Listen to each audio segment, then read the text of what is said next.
Target audience is 13 and up. Hey guys, welcome back for another video. Today we are taking a look at a very interesting early gen plastic gen Beyblade. So this is Sparking Attacker or Sparkling Attacker. This is release 33 and it has a sparking gimmick. Definitely not something that would come out today, but it actually is supposed to spark. The gimmick itself is kind of interesting. It doesn't work all of that great, but today we're going to unbox it and take a look at it. All right, guys, so release 33. This one is pretty interesting. It's got a built-in sparking gimmick, which we will sort of get into once we do the battles, but this is a pretty interesting design. The outer portion of the attack ring is free spinning, and then you've got this strip of like sparking paper and flint that, like, when it shifts, it's supposed to spark. In theory, the gimmick would probably be a little cooler than it is. We're gonna throw it on the sparking weight discs as well and try to get like double the sparking action. But this was released by Hasbro, but with the gimmick removed. So it is like free spinning and all of that, but the sparking feature was removed. So we've got our stickers, we've got our strip of sparking sandpapery stuff. One of the cool things about some of these early bit chips is they've got little codes in the top. A lot of people don't know what these are for. These are for the second Game Boy Advance game. So this is the second Game Boy Advance game. This is Fighting Tournament, and a lot of these early bit chips would have little codes printed on the top of them, and you could use those codes, I believe, to unlock the Beyblades in the game, which is pretty cool. So if you guys want to try that, feel free. Like always, Plastic Gen came on these runners, like little model kits, and we're just gonna pop them out and put this thing together real quick.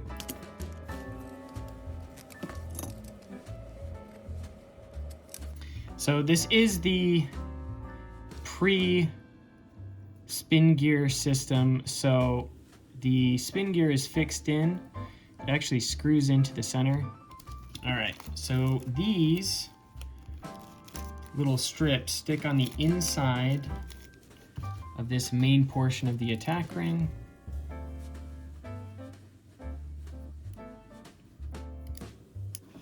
So that's what you're looking at.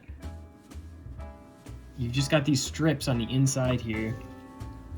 If anybody hasn't ever like built a new in-box Plastic Gen Beyblade, I highly recommend getting one. It doesn't have to be like an expensive one or a rare one. Just find a cheap one and just like experience it. I don't know, it's so fun. It's so fun. You have a very early weight disc here. Nothing really interesting to say about it. It's one of the early designs. Not particularly interesting, I don't think. So I'm pretty sure this is just flint. You could probably get like refills for like Zippos and probably use these if you really wanted to. The fact that this stuff is even like still attainable and like relatively cheap too. Like this was not particularly expensive. So on the inner portion of the attack ring, you've got this hole right here. You just slide that flint in there, sticks out a little bit, and then this portion is gonna sit inside of here like that. And that's pretty much it. These little prongs right here kind of hold it all in. And then we're gonna put the bit chip on top. We need to get the sticker on there. But the short orange bit chip is pretty cool to have, just because the short bit chip and the bit chip protector is a fairly heavy combo. It's heavier than the long bit chips. So let's say, for example, if I wanted to build a triangle combo, that short bit chip would be handy for that, just so you could sort of like kind of color match it. All right, so we'll go ahead and pop that in there. the chip cover like that. Looks very cool. I always liked the aesthetic of the bit chip covers. One of the things I actually really like about X, early X, is that they have these little clear sort of chip protectors on top. I think they look cool. And then the idea is that when this gets hit, the flint and this little paper on the inside will make contact and make it spark. So we'll find out how well that works in practice. So, little pro tip, these stickers are old. A lot of times I like to take rubbing alcohol before I apply any of these stickers and make sure any of the surfaces where these stickers are gonna go doesn't have any like oil from my skin, anything on it whatsoever, to give it the maximum potential for those stickers to stay on as long as possible. Some people clear coat the stickers as well. I don't. So there is one.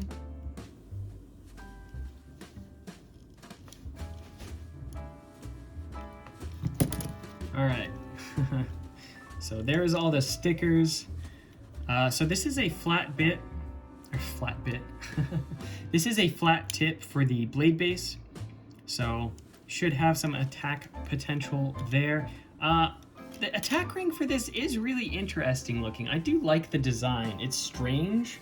The whole gimmick is strange, really, but I do like it. I think it's kind of cool.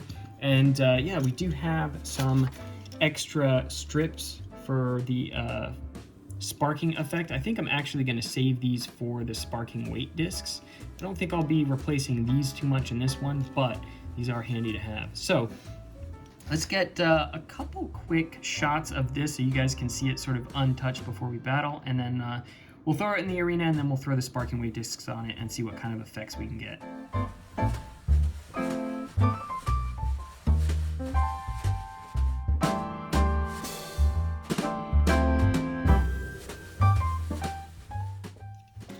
Alright guys, so like I said, we're going to do a couple test battles just stock to see what kind of sparks we can get, and then we are going to swap in some of these sparking weight discs and see if we can get some cool effects from this as well. These were another interesting product that Takara did. Same sort of effect. You've got these sort of flint pieces on the end, and then you've got this sort of abrasive stuff on the sides. Not super common to find, but I did manage to get a set a while back, so we will do some battles with these. If you guys want to see more battles with these, I have a couple on the channel. But yeah, so stock battles first. We'll put it up against Ultimate Dragoon. We'll throw it up against Frostic. So first up, we'll throw it up against Ultimate Dragoon and see what happens.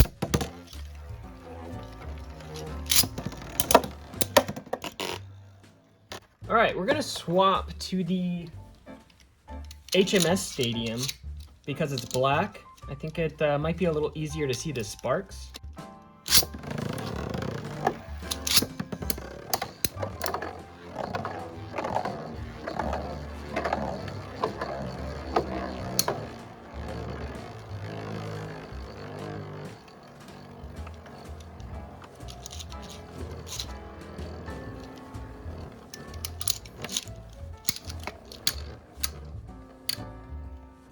I don't know that we've really actually generated any sparks from this.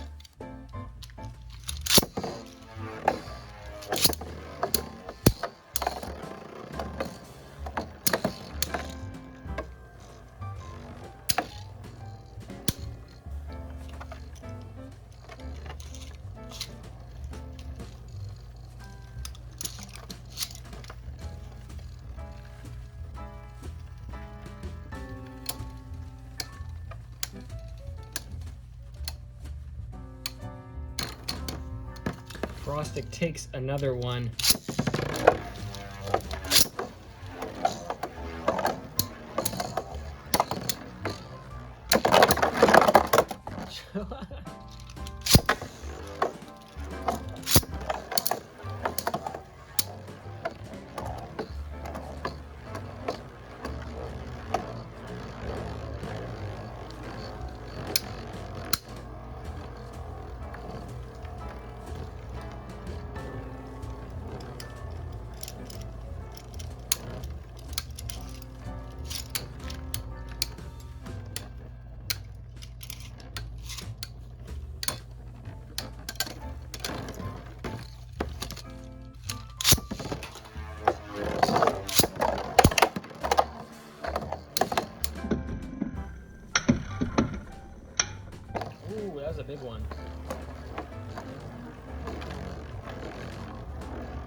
Let's go ahead and try this on one more Beyblade. This is Polta. It's one of my favorite early designs. It's just a recolor of Sizo, but I really like the translucent red little ghost. This is in the first Game Boy Advance game. It's one of the few that actually did get printed. So, all right, let's give it a shot.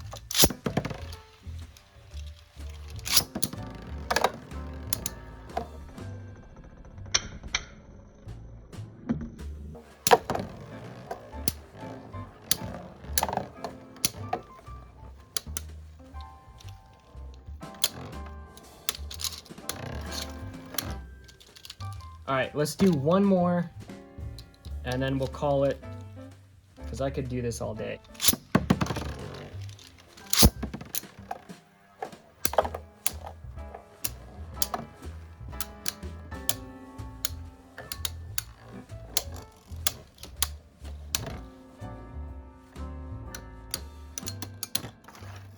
Oh, this still takes that one too.